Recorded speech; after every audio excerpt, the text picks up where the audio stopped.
Well, hello guys, welcome back to my channel. Today we're going to do something different. I'm not going to be working on the trailer this weekend. What I'll be doing is making tamales, and I will be using my mother-in-law's recipe, and they will come out delicious. So follow along and you'll see how I'll make them. For now, what I'm going to do is start with prepping the meat. And once I do that, I'll set that aside. Then I'll lay out all the ingredients so you can see what I use, and I'll go step by step as to how I do it. Okay, so this is the meat that I'm going to be using. It's pork, but I'm going to be using, it's called carne maciza. And I'm just going to cut them into small pieces. I'm going to trim off the fat first. I don't like a lot of fat, so I'm taking that off. But you can cut them in cube sizes, whether it's an inch, bigger, it's to your taste, however you desire. So I'm not going to show me cutting it, but you're basically just going to cut in small pieces. So one of the things I forgot to mention is there's several ways of cutting up the meat. I do it in cubes, and some people shred the meat after it's cooked. So we prefer to do it in cubes. It could be small, big, whatever. But maybe next time I'll try the shredded pork. But for now, this is what we're doing. Okay, so I just finished cutting the meat. Not making as much as I did the year before, but I'm making a smaller batch. But now that I'm done cutting this, I'm going to put it in the refrigerator. Now, I'm not going to do anything else tonight. This was just prep work for tomorrow. But tomorrow we're going to start fresh and start cooking the meat and making the tamales. So we'll see you tomorrow. Well, it's the following morning.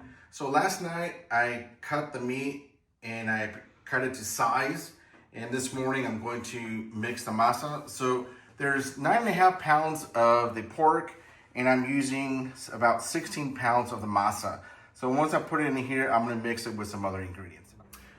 So this masa I bought at our local Mexican grocery store.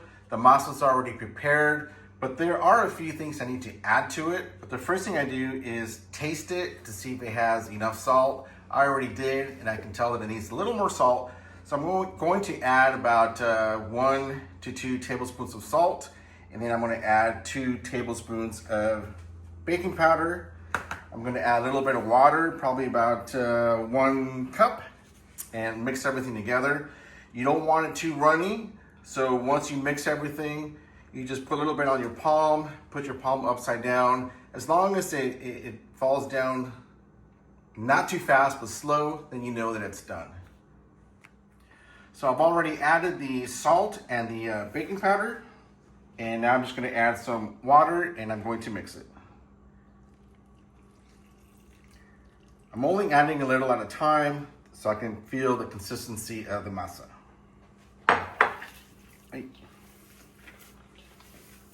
It gets messy, but that's the way we do it. So I finished mixing the masa, and it's the right consistency, at least that's what I think. So what I normally do is grab like a little ball, turn it upside down, see how easy it floats out of my hand. That's what I'm looking for. If it just runs down, it's too much water, and if it sticks to your hand for a long time, it's not enough water. That's how my mother-in-law taught me, and it's worked very well for me. So now that the masa is done, we're going to set it aside and then put our meat in our pan here and start cooking that.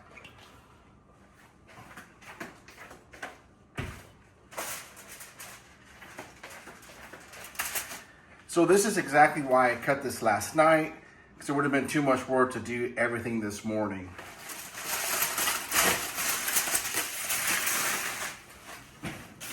So there's my meat. So what I normally do is put all the meat in the pan here, add a cup of water, and then sprinkle some sea salt, about a tablespoon, and then a half a tablespoon of pepper. And you let the water evaporate. And once it evaporates, then we're going to add a big tablespoon of olive oil and fry the meat.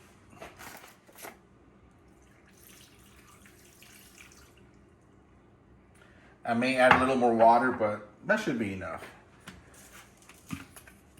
So we just add about a tablespoon of salt, well actually sea salt, and then we're going to add half a tablespoon of pepper.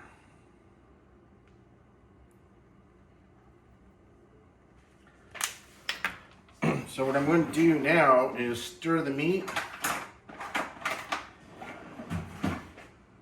just so it's all covered in the salt and pepper. And I'm doing this on high heat. So I'm trying to bring that water to a boil so it can cook the meat. And once I stir it well, so it's covered in salt and pepper, I will be covering this up. And while this is cooking, I'm going to start working on the chiles. What we usually do is we take off all the stems out of the chiles, and we'll let the chiles boil for a little bit. And once that's done, we're going to liquefy it and then strain it and put it in the meat. So these are the chiles that I'll be using. I'll be taking off all the seeds before I boil them. But I don't know which is which once they're out of the package. But let me tell you what I used. I used 4 chile de árbol, 1 chile negro, 2 chile de pasilla, 7 chile puya, 15 chile guajillo. So I'm going to take all the seeds out of them as best I can, and then I'm going to boil them to soften them up, and then I'll show you the next step. So I just took all the stems out of the chiles. Now I'm putting them in water. What I'm going to do is bring the water to a boil, and I'm just going to stir these, push them in, make sure it's all covered with water. And then once it boils, I'm going to let it sit for about 10 minutes. And then after that, we'll blend it and we'll add other ingredients to the mixture. So now that the chiles are nice and soft, I put them in the blender here. I'm going to add these 3 large cloves of garlic. Normally it's 4 to 5 of the small ones, but I have these large ones, so I'll do 3. I'm going to be adding some cumin. I'm going to be adding some Nor chicken bouillon and some black pepper. So I'm adding half a teaspoon of the cumin. I'm adding half a teaspoon of the pepper. And then I'm adding 1 tablespoon of the chicken bouillon.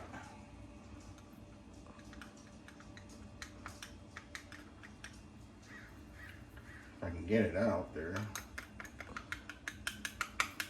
Okay. And what I'm also going to do is add 1 cup of water. And I'm going to use the water that was used to bring the chiles to a boil.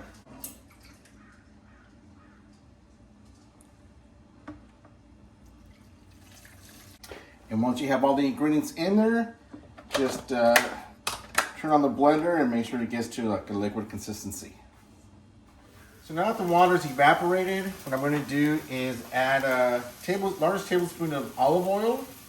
I guess it helps if I take off the cap.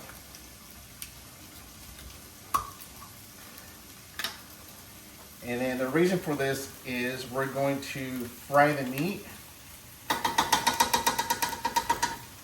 We're going to stir it around, let it fry for a little bit.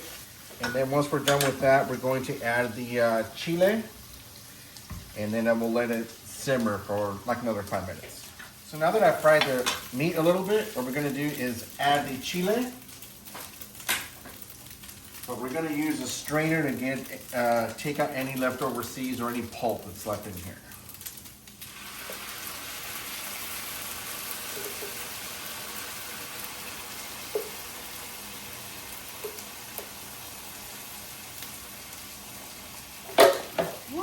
Wasn't expecting that.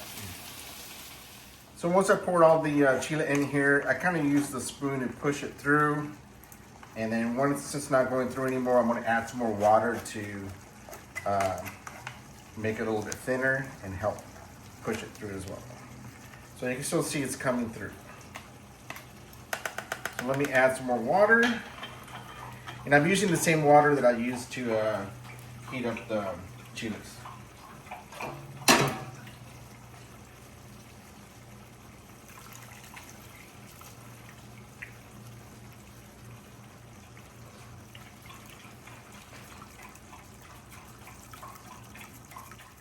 So what we're going to do now is add about a big old ladle full of masa in the mixer. And then we're also going to add a little bit of more water in here. And the purpose for this is to put it in the chile to thicken it up a little bit.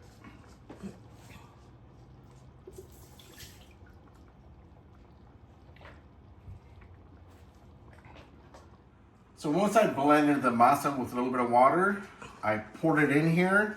Now I just stirred it, and we're gonna let it thicken up a little bit. So just probably leave it on the stove for another 5-10 minutes. So one of the things that I forgot to mention was before I started the whole process, I put the husks in a little bit of water just to soften them up, and it also removes, you know, any of the husk hairs.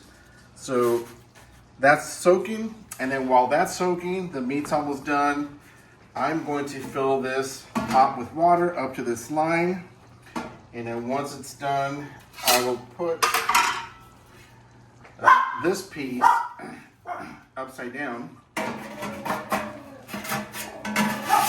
What that does is keeps the tamales from touching the water. And we're gonna make the tamales, put them in the pot here. I don't turn on the flame until all the tamales are in there because I don't like all the steam to burn my hands.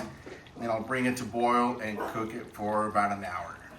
Now, when you go to the store and purchase your pot here, there are some pots that already have a divider, so it'll keep the tamales standing up. I unfortunately bought one that does not have it. So to bypass that, I'm using one of these vegetable steamers.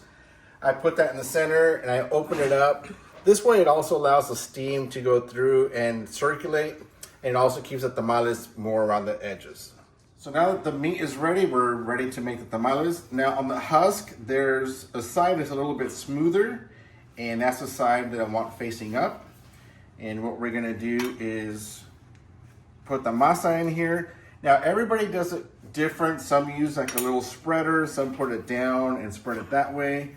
Basically whatever works best for you. There's no right or wrong way, in my opinion.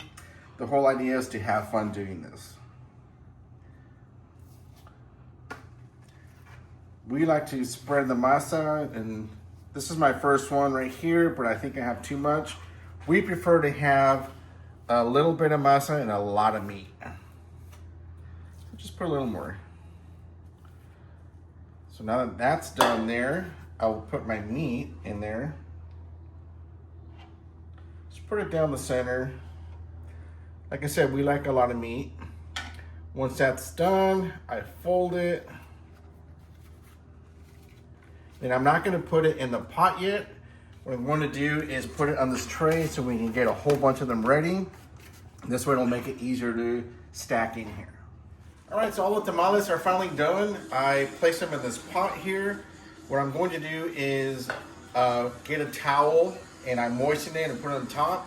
This way it keeps all the steam in there and it helps her to cook. And it's gonna cook for about an hour and a half. But I will check it in between, make sure it has enough water in there so they don't burn. And then once I'm done, we'll see how they turn out. All right, so we have 2 pots going. This one has the pork tamales. And this one here, we made a batch of tamales made out of pineapple and raisins. And also, we had extra masa and chili sauce. So we just mixed those with the masa. So it's gonna be meatless, but they're just as good. So we're gonna let this cook for about an hour and a half. I will check the water level at the 1 hour mark, and it'll be very tasty when they're done. Okay, so the pork tamales are done. Take one out and have my mother-in-law here taste it, and hopefully they're as good as hers. But they should, it's her recipe. Vamos a probarlo. A ver. Se ve bueno.